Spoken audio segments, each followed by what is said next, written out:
వార్తలకు పునఃస్వాగతం. యోగా మన దైనందిన జీవితంలో ఒక భాగంగా మారితే సంపూర్ణ ఆరోగ్యం మన సొంతమవుతుందని, యోగా ఆసనం అనేది ఆరోగ్యప్రదాయిని అని జిల్లా కలెక్టర్ చదలవాడ నాగరాణి తెలిపారు. యోగాంధ్ర మాసోత్సవాల్లో భాగంగా జిల్లాలోని పర్యాటక ప్రాంతాల్లో యోగా కార్యక్రమం పేరిట సోమవారం మొగల్తూరు మండలం కేపీపాలెం సముద్ర తీరాన సాయంకాల సంధ్యా సమయంలో జిల్లా రెవెన్యూ శాఖ ఆధ్వర్యంలో నిర్వహించిన యోగాభ్యసన కార్యక్రమంలో పట్టణ ప్రజలు, విద్యార్థులు, అన్ని శాఖల అధికారులతో international yoga teacher T Sirisha, yoga master ట్రైనర్లు యోగాసనాలు వేయించారు. ఈ కార్యక్రమంలో యోగాసనాలపై శిక్షణ ఇవ్వడం జరిగింది.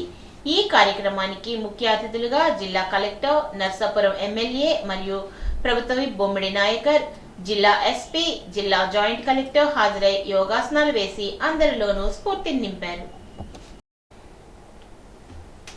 అంతర్జాతీయ యోగా దినోత్సవానికి సంబంధించి విశాఖపట్నంలో ముఖ్యమంత్రి చంద్రబాబు నిర్వహించిన సమీక్షా సమావేశంలో తణుకు ఎమ్మెల్యే ఆర్మిల్లి రాధాకృష్ణ హాజరయ్యారు. ఈ నెల 21న విశాఖలో నిర్వహించనున్న యోగా డే కార్యక్రమంలో ప్రధాని మోదీ విచ్చేస్తున్న సందర్భంగా ఏర్పాట్లపై అధికారులు, కూటమి శ్రేణులతో ముఖ్యమంత్రి సమీక్ష చేశారు. ఈ నెల 21న విశాఖపట్నంలో జరిగే అంతర్జాతీయ యోగా దినోత్సవాన్ని విజయవంతం చేయాలని ఈ సందర్భంగా చంద్రబాబు సూచించారు.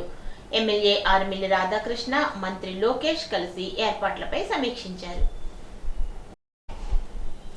స్థానిక శ్రీ చింతలపాటి వరప్రసాద మూర్తిరాజు ప్రభుత్వ డిగ్రీ కళాశాల ఎన్ఎస్ఎస్ యూనిట్ 1 and 2ల ఆధ్వర్యంలో యోగాంధ్ర 2025కి సంబంధించిన కార్యక్రమాలను విజయవంతంగా నిర్వహించడం జరుగుతోంది.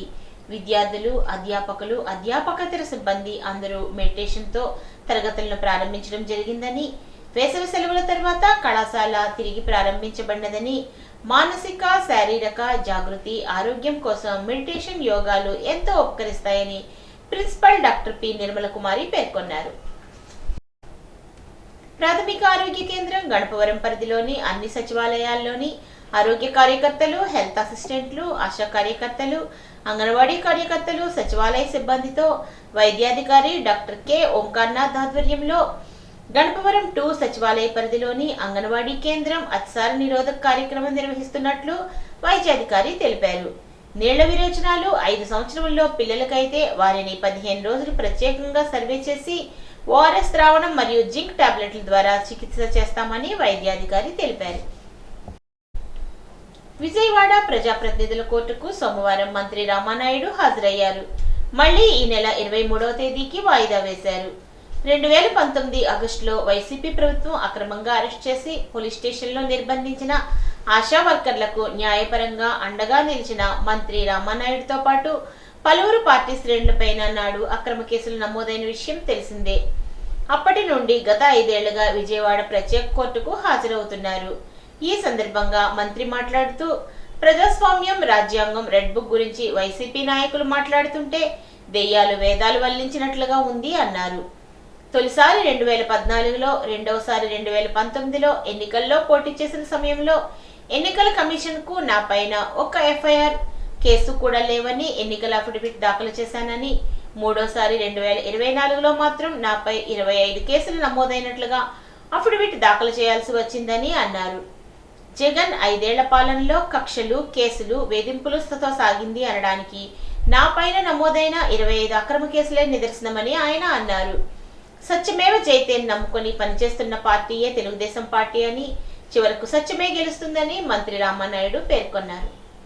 ఈరోజు వైఎస్ఆర్సీపీ నాయకులు ప్రజాస్వామ్యం గురించి, రాజ్యాంగం గురించి, రెడ్ బుక్ గురించి మాట్లాడుతూ ఉంటే దెయ్యాలు వేదాలు వల్లిస్తున్నట్టుగా ఉన్నటువంటి పరిస్థితి. ఎందుకు ఈ మాట నేను చెప్తూ ఉన్నానంటే, మీ అందరికీ తెలుసు 2014లో నేను మొదటిసారిగా శాసనసభ్యుడిగా పోటీ చేసినప్పుడు ఆ రోజు నా ఎన్నికల అఫిడవిట్ చూస్తే ఒక్క కేసు కూడా నా మీద నమోదవనటువంటి స్థితిలో ఆ రోజు అఫిడవిట్ నేను ఆ రోజు సబ్మిట్ చేశా ఎలక్షన్ కమిషన్కి. అదేవిధంగా 2019లో రెండవసారి శాసనసభ్యుడిగా పోటీ చేసినప్పుడు కూడా ఏదైతే ఎలక్షన్ కమిషన్కి సబ్మిట్ చేసినటువంటి ఎన్నికల అఫిడవిట్లో కూడా ఒక్క కేసు కూడా నమోదు కానిటువంటి పరిస్థితి ఆ అఫిడవిట్లో ఈరోజు మీరు చూసినా కూడా తెలుస్తుంది. కానీ 2024లో మూడవసారి శాసనసభ్యుడిగా పోటీ చేసినప్పుడు 25 కేసులతోటి వివరాలతోటి ఎన్నికల అఫిడవిట్ సబ్మిట్ చేయవలసి వచ్చింది అని అంటే 19-24 5 సంవత్సరాల గత వైఎస్ఆర్సీపీ పాలనంతా కూడా కక్షలు, కేసులు, వేధింపులతో మొదలైనటువంటి విషయం చాలా క్లియర్గా కనిపిస్తున్నటువంటి పరిస్థితి. ఆ రకంగా గతంలో ఎప్పుడూ కూడా ఒక్క ఎన్నికల అఫిడవిట్లో కూడా ఎఫ్ఐఆర్లు, కేసులు లేనిటువంటి నాలాంటి వ్యక్తి మీద కూడా మరి 19-24 మధ్య 25 కేసులు పెట్టారని అంటే అటువంటి నాయకులు, అటువంటి పార్టీ వాళ్ళు ఈరోజు ప్రజాస్వామ్యం గురించి, రాజ్యాంగం గురించి మాట్లాడితే చాలా విచిత్రంగా ఉంటుంది. ఖచ్చితంగా సత్యమేవే జయితే నమ్ముకొని పనిచేస్తున్నటువంటి పార్టీ తెలుగుదేశం పార్టీ. ఖచ్చితంగా సత్యమే గెలుస్తుందని చెప్పి మీ ద్వారా అందరికీ తెలియజేస్తాను. ఆర్యవైశ్యులకు ఎల్లప్పుడూ అండగా ఉంటున్నట్లు రాష్ట్ర జలవనరుల శాఖ మంత్రి నిమ్మల రామానాయుడు తెలిపారు. పాలకొల్లులోని శ్రీ వాసవి ఆర్యవైశ్య సంఘ నూతన కమిటీ ప్రమాణోత్సవ కార్యక్రమంలో మంత్రి పాల్గొన్నారు.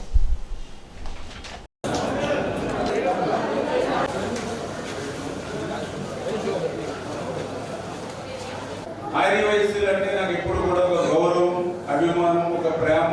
ఈ రోజునే కాదు, ఆ రోజు 14 నుంచి ఈ రోజు వరకు కూడా మీరు నన్ను ప్రత్యక్షంగా, పరోక్షంగా మీరందరూ కూడా చూస్తూ ఉన్నారు. పాలకొల్లులో ఆర్యవైశ్యులకి ఏ ఇబ్బంది, ఏ కష్టం, ఏ సమస్య లేకుండా అనువున కూడా చూసుకుంటూ ఈ యొక్క 10-11 సంవత్సరాలు ఎమ్మెల్యేగా నేను పనిచేస్తున్న విధానాన్ని కూడా మీరందరూ కూడా చూస్తూ ఉన్నారు. ఈ పాలకులలో పెద్ద సంఖ్యలో ఆర్యవైశ్యులు ఉండడం వల్లనే ఇంత ప్రశాంతమైన వాతావరణం ఈ యొక్క నియోజకవర్గం, ఈ పట్టణంలో ఉంది. ఆ ఆర్యవైశ్యుల రుణం తీర్చుకునేటువంటి విధంగా పని చేయాలి అనే ఆలోచనతో నేను కూడా పనిచేస్తూ ఉంటా. అందులో భాగంగానే మీ అందరికీ తెలుసు, పాలకొల్లు అంటే గుర్తొచ్చేది అద్దేపల్లి సత్యనారాయణ మూర్తి గారు. ఈ రోజు నేను శాసనసభ్యుడిగా ఉన్న, గతంలో ఉషారాణి గారు చేశారు, ఎంతో మంది ఎమ్మెల్యేలు రావచ్చు. కానీ పాలకొల్లుకి మొట్టమొదటి ప్రజాప్రతినిధి శాసనసభ్యుడిగా అద్దేపల్లి సత్యనారాయణ మూర్తి గారు. అదేవిధంగా జూనియర్ కాలేజ్ నేను చూసాను. ఏఎస్ఎన్ జూనియర్ కాలేజీ లేదు అక్కడ. ఓన్లీ జూనియర్ కాలేజీ ఉంటే మళ్ళీ నేను అది ఏదైతే జియో పెట్టి మళ్ళీ లోకేష్ గారి దృష్టికి తీసుకెళ్లి మొన్ననే ఆ ఫైల్ అంతా కూడా నడిపి ఆ యొక్క జూనియర్ కాలేజీ కూడా అద్దేపల్లి సత్యనారాయణ మూర్తి గారి జూనియర్ కాలేజీ అని చెప్పి మొన్నే నోటిఫికేషన్ కూడా ఈ రోజు నేను తెప్పించాను ఎమ్మెల్యేగా, మంత్రిగా. ఇదే కళ్యాణ మండపంలో ఎన్నికల నిమిత్తం వచ్చినప్పుడు ఇక్కడ మీటింగ్ పెట్టినప్పుడు మాట్లాడి చెప్పారు. వచ్చిన తర్వాత ఖచ్చితంగా ఇమ్మిడి సత్యనారాయణ మూర్తి గారి పేరు మీదే ఆ ఆసుపత్రి ఉంటుందని ఆ రోజు మాట ఇచ్చాను. ఆ మాటకు కట్టుబడి ఏదైతే మన ఆర్యవైశ్యులకు సంబంధించి మంచి కళ్యాణ మండపం అక్షరాల 83 లక్షల రూపాయలు నిధులిచ్చి ఆ యొక్క గ్రామాల దగ్గర చెప్పినటువంటి సీసీ వాళ్ళు నిర్మాణం దగ్గర 90% పూర్తయిపోయింది. మొత్తం క్లియర్ చేస్తా ఉన్నాం. రాష్ట్ర జలవనరుల అభివృద్ధి శాఖ మంత్రి డాక్టర్ నిమ్మల రామానాయుడు పాలకొల్లు నియోజకవర్గంలో పేద వర్గాలకు వైద్య ఖర్చుల నిమిత్తం ముఖ్యమంత్రి సహాయ నిధిగా 92 మందికి 68 లక్షల చెక్కులను పంపిణీ చేశారు.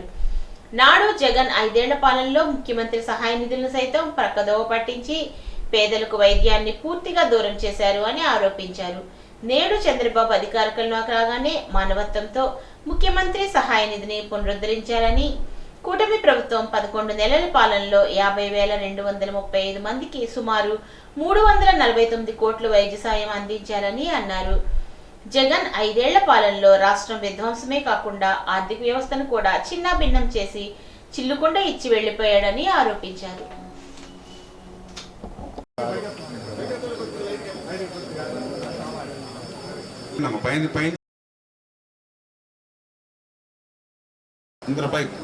మీ మొగాలు కనపడాలి, పర్లేదు. ఆయన చంద్రబాబు నాయుడు మీరు కూడా మా లైన్ అక్కడ అందరూ పైకి లేపడు.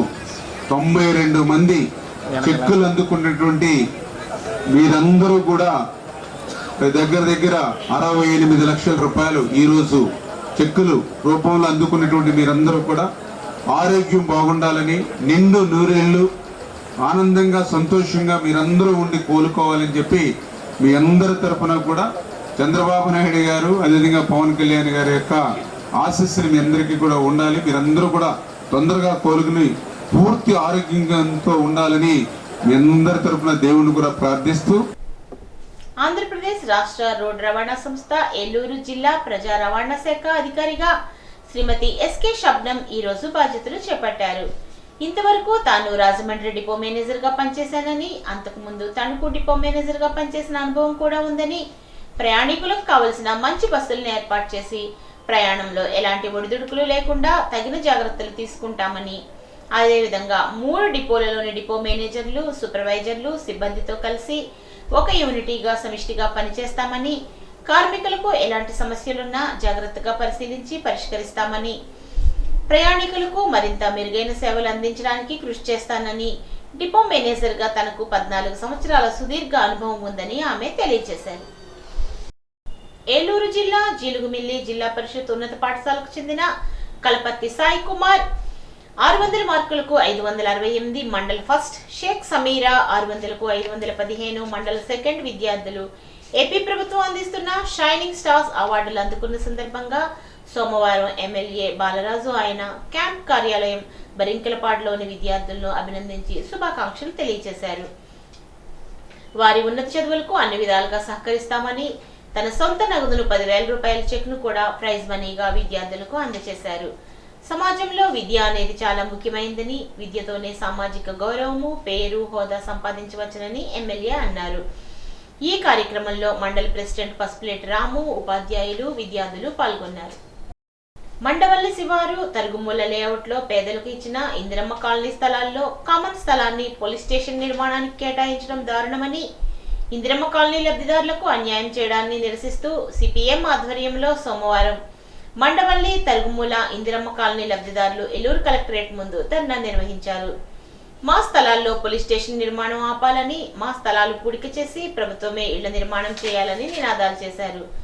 ఈ సందర్భంగా సిపిఎం జిల్లా కార్యదర్శి వర్గ సభ్యులు కె శ్రీనివాస్ మాట్లాడుతూ 2006లో అప్పటి ప్రభుత్వం ఇళ్లు లేని నిరుపేదలను గుర్తించి ఇందిరమ్మ ఇళ్ల స్థలాల పేరుతో 131 మంది లబ్ధిదారులకు ఇళ్ల స్థలాలను పంపిణీ చేశారని గుర్తు చేశారు. చుట్టూ కలెక్టర్ ఆఫీసుల చుట్టూ ఎంఆర్ఓ వాళ్ళ చుట్టూ అన్నీ తిరుగుతున్నాం సార్. మాకు ఎవరు న్యాయం చేయట్లేదు సార్. మరి వాళ్ళు పోలీస్ స్టేషన్ కడతానికైతే భూమి పూడుతున్నారు, పేదల భూములు పూడతానికి మటుకు ముందుకు రావట్లేదు. మేము ఇవాళ ఈ బాధలు పడాల్సిన అవసరం ఏముంది, వాళ్ళు రోడ్డు ఎక్కాల్సిన అవసరం ఏముంది. మాకు పూడ్చిస్తే మేము ఏదో చిన్న గుడిసైనా వేసుకుని ఉంటాం కదా. ఇవాళ మమ్మల్ని ఏదీ లేకుండా మమ్మల్ని రోడ్లు ఎక్కించి మీరు మళ్ళీ మీ మీద ధర్నా చేస్తున్నామని మీరు మమ్మల్ని ఎదురు మాట్లాడుతున్నారు. అది న్యాయం కాదండి. మీరు ఎప్పుడైనా గుర్తుపెట్టుకోండి, ప్రజల సొమ్ము అన్యాయంగా దోసి మీరు అన్యాయంగా అది కడితే మట్టికి మేము ఊరుకోమండి. మా స్థలాలు మాకు ఇవ్వండి, మా స్థలాలు మాకు పూడ్చి ఇవ్వండి. మేము గుడిసైనా వేసుకుంటాం, మాకు రోడ్డు అయినా పోసివ్వండి.